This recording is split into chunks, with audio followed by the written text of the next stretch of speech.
আমরা তো president Trump মার্কিন যুক্তরাষ্ট্রর যিনি প্রধান তার কথা তো কিছুদিন আগে আমরা প্রত্যেকে শুনেছি। উনি তো খুব পরিষ্কার বলেছে পারমাণবিক যে টেস্ট গুলো চলছে বিভিন্ন জায়গায়, সেটা নর্থ কোরিয়া চলছে, রাশিয়া চলছে, এবং পাকিস্তানেরও নাম কিন্তু উনি নিয়েছিল। তো আমরা জানি না যে এখন দেখুন বাঘ আসছে বাঘ আসছে, বারবার বলা হয় সেই রাখালের গল্প, সত্যি যেদিন বাঘ আসবে সেদিন আমাদের সবাইকে খেয়ে নেবে, আমরা জানি না। তাই এটা একটা প্রশ্ন চিহ্ন বারবার উঠে যাচ্ছে যে বাংলাদেশের যেখানটা এপি সেন্টার বলা হচ্ছে, সেই এপি সেন্টারে প্রাকৃতিক ভূমিকম্প না অন্য কিছু, প্রশ্ন রইল। এবং তার সাথে সাথে এক্সটেন্টটা স্বপন দেখো হয়েছে পাকিস্তান হয়ে আফগানিস্তান। হ্যাঁ, তো একসঙ্গে একসঙ্গে এতগুলো জায়গায় একইভাবে হওয়া সম্ভব, আমি বলছি না হওয়া সম্ভব না, হওয়া সম্ভব। হ্যাঁ, কিন্তু এই কম্পন যারা ফিল করেছে হ্যাঁ, প্রাকৃতিক না অন্য কিছু, না প্রেসিডেন্ট ট্রাম্প যেসব আমাদের আগে ভবিষ্যৎবাণী করেছিল সেটা না সত্যি হয়ে যায়, আমরা শুধু প্রশ্ন চিহ্ন রাখলাম কারণ আমরা জানি না।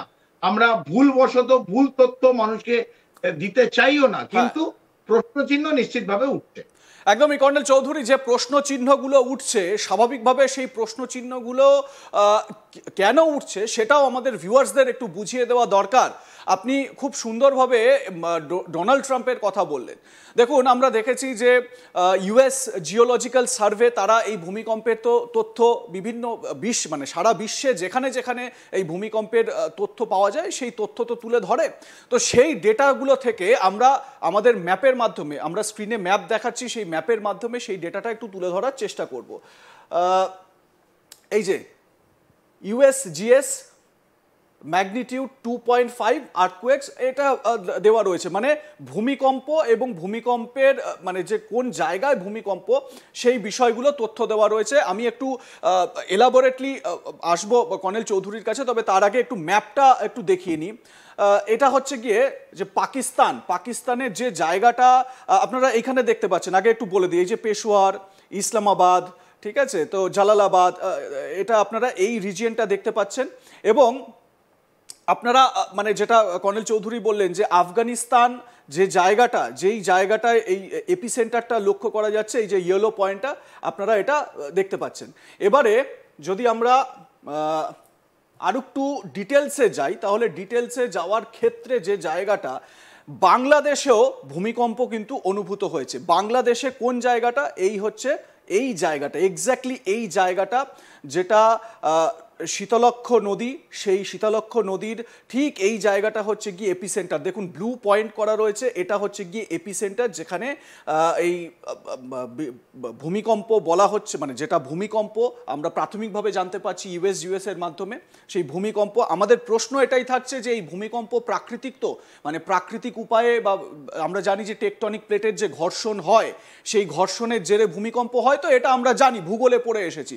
সেই ভূমিকম্প তো নাকি এর নেপথ্যে অন্য কিছু রয়েছে? ডোনাল্ড ট্রাম্প মাঝে মধ্যেই যে কথাগুলো বলেন যে দুটো দেশ পরমাণু শক্তিধর দেশ, পাকিস্তানের কাছে পরমাণু রয়েছে, এবং অনেক সময় তার কথায় বার্তায় ইঙ্গিত পাওয়া যায় যে পাকিস্তানও নিউক্লিয়ার টেস্ট করে চলেছে, এই সমস্ত বিভিন্ন আপডেট তো তার কথায় বার্তায় পাওয়া যায়। তো সেইটা সেই রকম কিছু কিনা সেইটা নিয়ে কিন্তু একটা সংশয় বা আশঙ্কা থেকেই যায়। এবারে দেখুন, আমরা যে এরিয়াগুলো দেখাবার চেষ্টা করছি একবার ভালো করে দেখে নিন, যে এই এরিয়াগুলো, যে এরিয়াগুলোতে এই ভূমিকম্পের যে উৎসস্থল, এবং এর জেরে এই যে ঘোড়াশাল পাওয়ার স্টেশন, তাপবিদ্যুৎ কেন্দ্র, এই জায়গাটা কিন্তু ভীষণ রকমভাবে ক্ষতিগ্রস্ত হয়েছে বলে জানতে পারা যাচ্ছে। এবং এই শীতলক্ষ রিভার, এই শীতলক্ষ নদীর আশেপাশে যে বসতি, সেই জায়গায় কিন্তু একটা ভারী একটা প্রভাব কিন্তু পড়েছে। আশপাশের বাড়ি, সেখানে জানলার কাঁচ ভেঙে গিয়েছে, একটা ভারী প্রভাব পড়েছে বলে জানতে পারা যাচ্ছে। তো এই হচ্ছে গিয়ে আমরা ম্যাপের মাধ্যমে আপনাদের লোকেশনগুলো আপনাদেরকে বোঝাবার চেষ্টা করলাম। আমি এবার কর্নেল চৌধুরীর কাছে আসবো। কর্নেল চৌধুরী, আমরা যদি একটা জিনিস একটু আলোচনা করি, সেটা হচ্ছে গিয়ে দেখুন, প্রাকৃতিক কি প্রাকৃতিক নয় সেটা আগামী দিনে বোঝা যাবে। এবং ডোনাল্ড ট্রাম্প যেরকম পেট পাতলা, তিনি নিশ্চিতভাবে কিছু না কিছু বলবেন বা একদম বিস্ফোরক কিছু একটা সামনে আনবেন বিশ্বের, সেটা তো অবশ্যই আমাদের নজর থাকবে। কিন্তু প্রশ্ন হচ্ছে যে একই সময়, মানে অস্বাভাবিক নয় এরকম কিন্তু নয়, স্বাভাবিক বিষয়, কিন্তু একই সময় দুটো দেশ সেখানে এই রকমভাবে বিস্ফোরণ এবং স্ট্র্যাটেজিক বেশ কিছু জায়গায় মানে একটা ক্ষতিগ্রস্ত বা প্রভাব পড়েছে বলে জানতে পারা যাচ্ছে।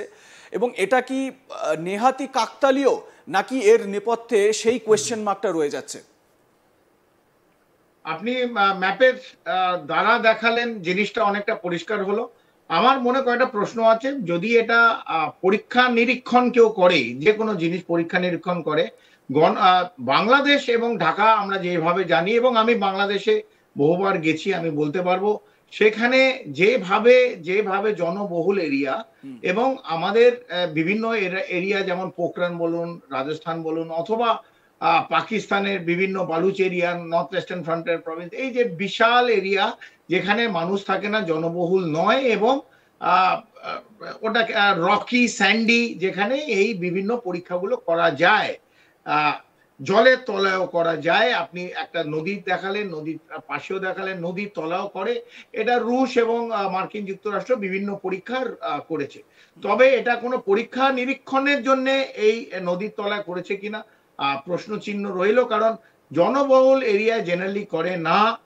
তবে বাংলাদেশের যেভাবে অবস্থান, বাংলাদেশে যেভাবে অন্যান্য রাষ্ট্র যেভাবে নিয়েছে, তারা যে কোনো পরীক্ষা নিরীক্ষণ করতেই পারে, এটা আমি উড়িয়ে দিচ্ছি না। তবে মানে ওভারঅল মনে হচ্ছে, সামনের দৃষ্টিতে মনে হচ্ছে, খালি চোখে মনে হচ্ছে এটা প্রাকৃতিক ভূমিকম্প, প্রাকৃতিক হিসেবেই হয়েছে। এবং আপনি যেটা বললেন, মুভমেন্ট অফ টেকটনিক প্লেটস যখন হয়, এবং আপনি দেখবেন যে Richter scale was very high, 5.7 to 5.8 Richter scale.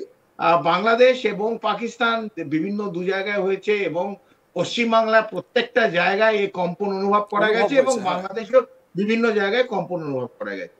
এখন প্রেসিডেন্ট ট্রাম্পের যে ভবিষ্যৎবাণী, যেটা অবশ্য বলেছিলেন, সেটা সত্যি হবে না এটা সত্যিকারে প্রাকৃতিক ভাবে ভূমিকম্প হয়েছে, প্রশ্নচিহ্ন রয়ে যাবে।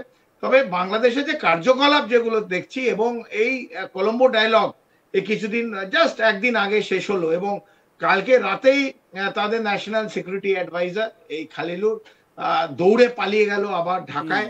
কেন গেল আমরা যখন আলোচনা করব, নিশ্চিতভাবে প্রশ্ন চিহ্নগুলো উঠছে। কেন ন্যাশনাল সিকিউরিটি অ্যাডভাইজার, যে মার্কিন যুক্তরাষ্ট্রের সিটিজেন, নাগরিক, বাংলাদেশে এনএসএ, অদ্ভুত সব জিনিস। এবং মার্কিন যুক্তরাষ্ট্র, আপনি প্রথমেই বলে দিলেন, মার্কিন যুক্তরাষ্ট্র যে নিযুক্ত যে অ্যাম্বাসাডার টু ইন্ডিয়া, সেও আর একটা তৃতীয় দেশ সেইখানে ছিল।